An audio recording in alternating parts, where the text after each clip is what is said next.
Sir ಈ ಕಡೆ complaint ಕೊಡುತ್ತಾ ಪತ್ರಿಕಾ ಪ್ರಕಟಣೆಯನ್ನು ಕೊಡುತ್ತಾ ಬಂದರೂ ಏನು ಪ್ರಯೋಜನ ಆಗಿಲ್ಲ. ಮೊದಲ ಮೇ ತಿಂಗಳಲ್ಲಿ ಲೋಕಸಭೆ ಎಲೆಕ್ಷನ್ ಏನು ಡಿಕ್ಲೇರ್ ಆಯಿತು. ಪರೀಟ್ ಎಂಬುವರು ನಮ್ಮ ಬೀದರ್ ತಾಲೂಕಿನವರು. ಅವರು ಇದ್ದರು. ಎಲೆಕ್ಷನ್ ನಲ್ಲಿ ಅವರು ಇರಬಾರದು ಅಂತ ಅವರಿಗೆ ಬೇರೆ ಜಿಲ್ಲೆಗೆ ವರ್ಗಾವಣೆ ಮಾಡಿದರು. ಆದರೆ ನಮ್ಮ ಕಾರ್ಬಾರಿ ಅಂತಿದ್ದಾರೆ, ಎನ್ವೈರನ್ಮೆಂಟ್ ಇಂಜಿನಿಯರ್ ಸಂಕೇಶ್ ಕಾರ್ಬಾರಿ ಅವರು ಭಾರತೀಯ ಜಿಲ್ಲೆಯವರು. ಬೀದರ್ ಜಿಲ್ಲೆ ತಾಲೂಕಿನವರಿಗೆ ಹೊರ ಜಿಲ್ಲೆ ಹಾಕಿ ಭಾರತೀಯ ಎನ್ವೈರನ್ಮೆಂಟ್ ಇಂಜಿನಿಯರಿಗೆ ಚೀಫ್ ಆಫೀಸರ್ ಆಗಿ ಜಿಲ್ಲಾಧಿಕಾರಿಗಳು ಅಪಾಯಿಂಟ್ ಮಾಡಿದರು. ಅಪಾಯಿಂಟ್ ಮಾಡಿದ ನಂತರ ಅದು ಬೀದರ್ ಜಿಲ್ಲೆ ಬೇರೆ ತಾಲೂಕಿನವರಿಗೆ ಹೊರ ಹಾಕ್ತಾರ. ಭಾರತೀಯ ತಾಲೂಕಿನವರಿಗೆ ಫಸ್ಟ್ ಅವರಿಗೆ ಹಾಕಿದ್ದೇ ಅಲ್ಲಿಂದೇ ನಮ್ಮ ಭಾರತೀಯ ಭ್ರಷ್ಟಾಚಾರ ಚಾಲು ಆಗಿದೆ. ಇವರು ಯಾಕಿಂದ ಹೇಳುದು ನಮ್ಮ ಚೀಫ್ ಆಫೀಸರ್ ಆಗಿದ್ದಾರೆ. ಆಗಿಂದ ಹೇಳುದು 1 GB ತಗೊಂಡಿಲ್ಲ. ನಿಮಗೆ ಇದರಲ್ಲಿ ಕೊಟ್ಟಿದ್ದೀನಿ, ಅವರೇ ಕೊಟ್ಟಿದ್ದಾರೆ. 2022ರಿಂದ 1 GB ಆಗಿಲ್ಲ, ಮೊದಲು 4 GB ಆಗಿಲ್ಲ. ಮತ್ತು ಇವರು ಖಾತಾಗಳು ಎಲ್ಲ ಬೋಗಸ್ ಕೊಡ್ತಾ ಇದ್ದಾರೆ. ಖಾತಾಗಳು ಒಂದೊಂದು ಈಗ ಏನೇನು ಮಾಡಿಕೊಡ್ಬೇಕು, ಮೀಟಿಂಗ್ ತಗೋಬೇಕು. ಇವರು ಹಂಗೆ ಒಬ್ಬೊಬ್ಬರ ಹೆಸರು 50, 60, 70, 20 ಈಗ ಲೇಔಟ್ ಮಾಡೋದಿದ್ದು. ನಾವು ಮೀಟಿಂಗ್ ನಲ್ಲಿ ಏನ್ ಮಾಡಿದ್ರು, ಹಳೆ ಪಟ್ಟಣದ ಅನಧಿಕೃತ ಖಾತೆ ಒಂದೆರಡು ಕೊಡ್ಬೇಕು.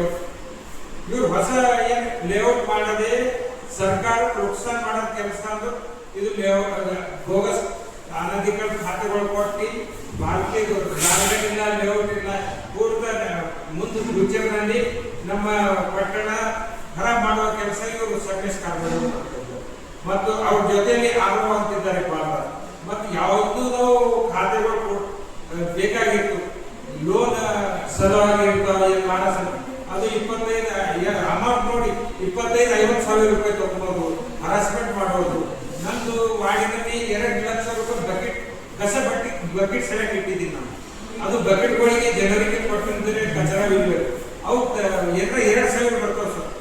ಒಂದು 91 ನಮ್ಗೆ ತರ್ಲಕ್ಕೆ 2-3 ತಂದೆ. ಅದು ಬಕೆಟ್ ಏನದ ನಾವು ಪತ್ರಕರ್ತರ ಓಡಿಸೋದು. ಅದು ಪೇಪರ್ ಪತ್ರಿಕಾ ಇದು ಇದೆ ಪೇಪರ್ ಬಂದು ಇದು. ಮತ್ತು ಜಿಬಿನೇ ಅಂದ್ರೆ ನಮ್ಮ ಕರ್ನಾಟಕದಾಗ ಯಾವ್ದಾರ ಒಂದು 3 ವರ್ಷ ಇತ್ತು, 1 GB ಇಲ್ಲ. ಹಂಗೆ ಕೆಲಸ ಮಾಡೋದು ಎಲ್ಲರ ಏನು ಕೇಳಿ ಇದು ಭಾರತೀಯ ತಾಲೂಕದಾಗ. ಇದು ನಮ್ದು ಜಿಲ್ಲಾಧಿಕಾರಿಗಳಿಗೆ ಇದು ಎಲ್ಲ ನಾವು ಕಂಪ್ಲೇಂಟ್ ಕೊಡೋಕೆ ಹೋದ್ರು. ಪಾಪ ಮೇಡಮ್ ಅವರು ಭಾಳ ಒಳ್ಳೆಯದಿದ್ದಾರೆ. ಇದು ಸರ್ಕಾರ ಏನದ, ಮಂತ್ರಿಗಳು ಏನದ ಅವ್ರ ದಬ್ಬಾಳಿಕೆ ಹಾಕಿ ಈ ಸಂಕೇಶ್ ಕಾರ್ಬಾರಿ ಅವರಿಗೆ ಕಂಟಿನ್ಯೂ 3 ವರ್ಷ ಆದ್ರೂ ಕಂಟಿನ್ಯೂ ಮಾಡಕ್ ಮತ್ತೊಂದು ಲೇಔಟ್ ಇದೆ. ಅದು ರಸ್ತೆಗಳು ಏನದ ಒಂದಕ್ಕೊಂದು ಮ್ಯಾಚ್ ಆಗಲ್ಲ. ನಾವು ಮಾಡಿಸಿದ್ದು 2,000 ಮೀಟರ್.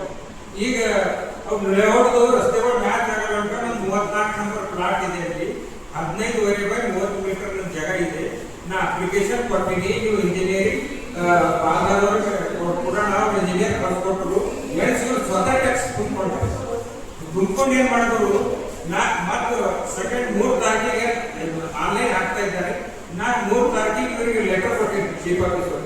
ಮತ್ತೊಂದ್ಸಲ ಎಣಿಸಿ ಇದು ಮಾಡಿ ರೋಡ್ಗಳು ಬ್ಲಾಕ್ ಆಗಲ್ಲ, ನಮ್ಮ ಬ್ಲಾಕ್ ಇರ್ತದ, ನೀವು ಎಲ್ಲ ಇದು ಮಾಡಿ ನನ್ನ ಖಾತೆ ಇದು ಮಾಡಿ. ಮತ್ತೆ DCO 5 ತಾರೀಕಿಗೆ ಕೊಡ್ತೀನಿ, ACO 7 ತಾರೀಕಿಗೆ ಕೊಡ್ತೀನಿ. ಎಲ್ಲ ಕೊಟ್ಟು 13 ಮತ್ತೆ DCO ಹೇಳಿ PDO ಯೋಜನಾ ಅಧಿಕಾರಿಗಳ ಮುಖಾಂತರ ಅವ್ರದ್ದು ಏನದ ಎಣಿಸಿ ಸರಿಯಾಗಿ ಮಾಡಿಕೊಡ್ರಿ ಅಂತ ಹೇಳಿದ್ರು.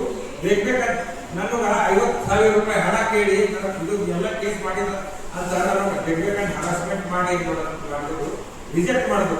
ಆಗೋದಿನ ನಾ ಕೇಳಕ್ ಹೋದ್ರು ನನ್ನ ನಾ ಪುರಸಭೆ ಸದಸ್ಯನಿದ್ದೀನಿ, ನನ್ನ ಮೇಲೆ ಕೇಸ್ ಮಾಡ್ಯಾರ. ಇಷ್ಟೆಲ್ಲ ಹರಾಸ್ಮೆಂಟ್ ಆಗ್ಯದ. ನಾ ಇಲ್ಲಿ ಯಾಕೆ ಬಂದೀನಿ, ಬಾಲ್ಕಿದಾಗ 3 ವರ್ಷ ಆಯ್ತು ಭ್ರಷ್ಟಾಚಾರ ನಡೆಯೋದು. ಒಂದು ಆಫೀಸರ್ ವಿತೌಟ್ GB ಏನ್ ಮನಸ್ಸಿಗೆ ಬಂದ ಕೆಲಸ ಮಾಡ್ತಾರೆ. ಯಾವ ಜಿಲ್ಲಾಧಿಕಾರಿಗಳಿಗೆ ಇದು ಕೊಟ್ಟಿನಿ, ಪೇಪರ್ದಾಗ ಕೊಟ್ಟಿನಿ, ನ್ಯೂಸ್ದಾಗ ಕೊಟ್ಟಿನಿ, ಯಾರು ಅವ್ರ ಮೇಲೆ ಆಕ್ಷನ್ ತಗೊಂಬಲ್ಲ ಅಂತ ನಾನು ನೀವು ಮತ್ತೊಂದು ನ್ಯಾಯಾಲಯ ಅದ ನಮ್ಮ ಪತ್ರಕರ್ತ ಬೆಂಗಳೂರು ಯಾಕೆ ಬಂದೀನಿ, ಇಲ್ಲೆಲ್ಲ ನಿಮ್ ಎದುರುಗಂಡ ಪ್ರಶ್ನೆ ಇಟ್ಟಿ ಅಂತ ಏನ್ ಭ್ರಷ್ಟ ಅಧಿಕಾರಿ ಅದ ಅವ್ರ ವಿರುದ್ಧ ಕ್ರಮ ಆಗ್ಬೇಕು ಅಂತ ನಾನು ನಿಮ್ಮಲ್ಲಿ ಕೈ ಜೋಡಿಸಿ ವಿನಂತಿ ಮಾಡಾಕ್ತೀನಿ. DC ಅವರಿಗೆ ಜಿಲ್ಲಾ ದಂಡಾಧಿಕಾರಿಗಳು ಏನು ಹರ ಇಲ್ಲ, ಅವರಿಗೆ ಕೈ ಹಿಡಿಬೇಕು. ಅವ್ರಿಗೆ ಏನದ ಅವ್ರ ಆಕ್ಷನ್ ತಗೋಬೇಕು. ಅವ್ರು ರೈತರ ಪರವಾಗಿ ಜಿಲ್ಲಾಧಿಕಾರಿಗಳು ಚಲೋ ಕೆಲಸ ಮಾಡ್ತಾರೆ. ಈಗ ದೊಡ್ಡ ಇದ್ರಾಗ ಏನದ ಸಾಫ್ಟ್ ಇದ್ರಾಗ ನಡೆದ. ಈಗ ನಮ್ಮ ಜಿಲ್ಲಾ ಉಸ್ತುವಾರಿಗಳು ನಮಗೆ ನ್ಯಾಯ ಕೊಡಬೇಕು. ಮೂರಲ್ಲಿ ಬರೀ ಖಾತಾ ಸಮಸ್ಯೆ ಬಿಟ್ರೆ ಬೇರೆ ಏನು ಸಮಸ್ಯೆ ಇಲ್ವಾ? ಅಲ್ಲಿ ಭ್ರಷ್ಟಾಚಾರ ಖಾತಾ ವಿಚಾರದಲ್ಲಿ ಬಿಟ್ರೆ ಬೇರೆ ಏನು ಇಲ್ವಾ? ಬಕೆಟ್ಗಳು ಈಗ ನಂದೇ ವಾರ್ಡಿನಾಗ 40-50 ಫೈನಾನ್ಸ್ನಾಗ 6 ಲಕ್ಷ ಕೆಲಸ ಮಾಡಿದ್ರು. ನಮ್ಮಲ್ಲಿ ಕೆಲಸ ಆಗಬೇಕು 24. ಇದು ಈಗ ಲೋಕಾಯುಕ್ತಾಗ ಇವರು ಸರ್ವಿಸ್ ಕಾರ್ಯಗಳ 10-12 ಕೇಸ್ ಇರುತ್ತೆ. ಡಿಸಿಗಳು ಕೇಳ್ತಾ ಇಲ್ಲ ಅಂತ ಲೋಕಾಯುಕ್ತ ಬರೆಯೋದು. ಮೇಡಮ್ ಅವರಿಗೆ 25-30 ಜನ ಕಂಪ್ಲೇಂಟ್ ಮಾಡಿದ್ದಾರೆ. ಅವರು ಮೇಡಮ್ ಅವ್ರನ್ನೆಲ್ಲ ಭಾಗವಹಿಸಿ ನಾವು ಒಂದು ಹಸಿರುತ್ತ ಅಂತಿದ್ದು ಅವ್ರು ಸಡನ್ ಆಗಿ ಆಕ್ಷನ್ ಇಷ್ಟು ಕಂದೂರು ಡಿಸಿ ಪ್ರತ್ಯೇಕ ನೋಡುತ್ತೆ. ಪಾಪ ಅವ್ರಿಗೆ ಯಾಕೆ ಇಂಥ ಚಲೋ ಐಎಸ್ ಹಾಕಿದ್ರಿ ಈ ಸರ್ಕಾರ ಯಾಕೆ ಇದು ಆಕ್ಷನ್ ಜಿಲ್ಲಾ ದಂಡಾಧಿಕಾರಿ ಯಾಕೆ ಅಪ್ಡೇಟ್ ತಗೋತಾ ಇಲ್ಲ ನೋಡ್ಬೋದು. ಇದು ತಮ್ಮ ಮುಂದಿನ ನಡೆ ಏನಿರುತ್ತೆ? ಈಗ ಮುಂದೆ ನನಗಿದು ನ್ಯಾಯ ಸೇರೋ ಮತ್ತೆ ಮುಖ್ಯಮಂತ್ರಿ ವಾಸ್ತವಗಳೇ ಬರ್ತೀನಿ. ಅವ್ರಿಗೆ ಒಂದು ಲೆಟರ್ ಅರ್ಜಿ ಕೊಡ್ತೀನಿ. ಅವ್ರ ಆಫೀಸ್ ಮುಂದೆ ಆಮೇಲೆ ವಾಪಸ್ ಕೊಡ್ತೀನಿ. ಸೊ ಇಲ್ಲಿವರೆಗೂ ಈ ಸಂಬಂಧ ಯಾರನ್ನೂ ಭೇಟಿ ಆಗಿಲ್ವಾ? ಯಾವ ಸಚಿವರು ಅಧಿಕಾರಿಗಳನ್ನ ಯಾರನ್ನು ಕಂಪ್ಲೇಂಟ್ ಕೊಡಕ್ಕೆ? ಭೇಟಿ ಆಗಿಲ್ಲ. ಇಲ್ಲಿ ಬೆಂಗಳೂರು ಬಂದಿದ್ದೆ